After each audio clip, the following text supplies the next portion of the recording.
حضرت آدم علیہ السلام کی دعا، ربنا ظلمنا انفسنا وان لم تغفر لنا وترحمنا لنكونن من الخاسرین۔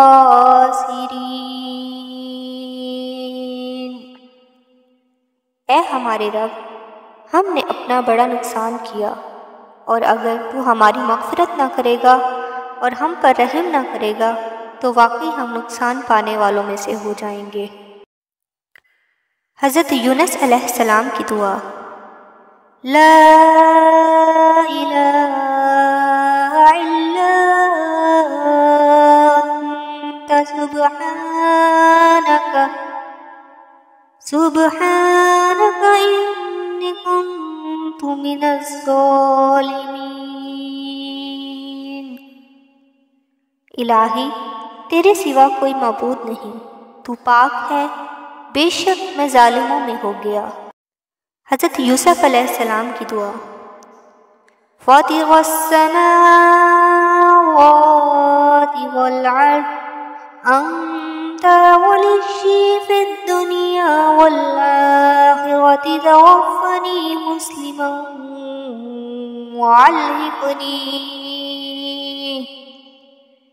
وألحقنی بالصالحین۔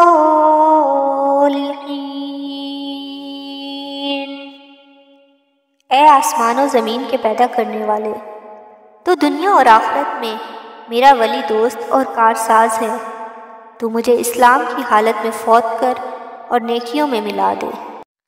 حضرت ابراہیم علیہ السلام کی دعا، ربی جعلنی مقیم الصلاۃ ومن ذریتی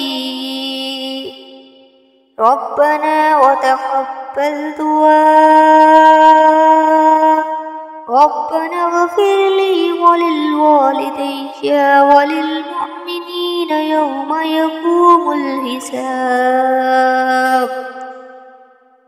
اے میرے رب، مجھے نماز کا قائم کرنے والا رکھ اور کچھ میری اولاد کو۔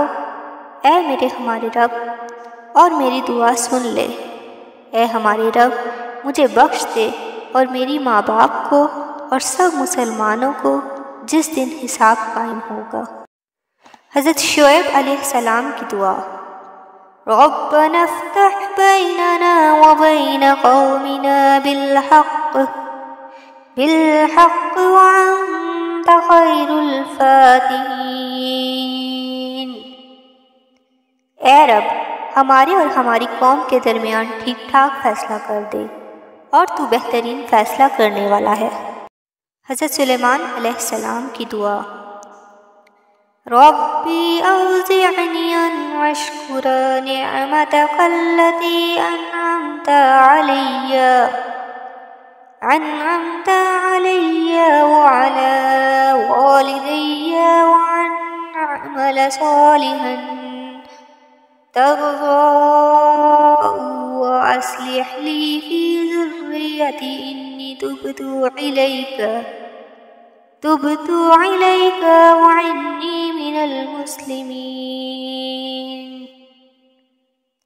اے میرے رب، مجھے توفیق دے کہ میں تیرا شکر ادا کروں، تیرے ان احسان کا جو تو نے مجھ پر اور میرے ماں باپ پر کیے ہیں، اور یہ کہ میں وہ اچھا کام کروں جس سے تو راضی ہو جائے، اور میرے لیے میری نسل کی اصلاح فرما۔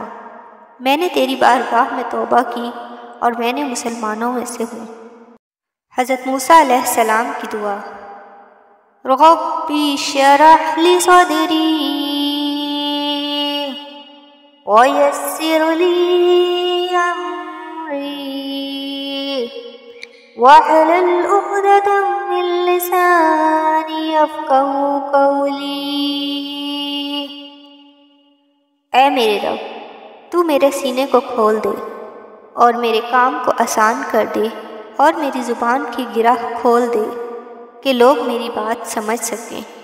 حضرت محمد صلی اللہ علیہ وآلہ وسلم کی دعا، ربنا آتنا فی الدنیا حسنة وفی الآخرة حسنة وقنا عذاب النار۔ اے ہمارے رب، ہمیں دنیا میں بھی بھلائی دے اور آخرت میں بھی بھلائی عطا فرما، اور ہمیں آگ کے عذاب سے بچا۔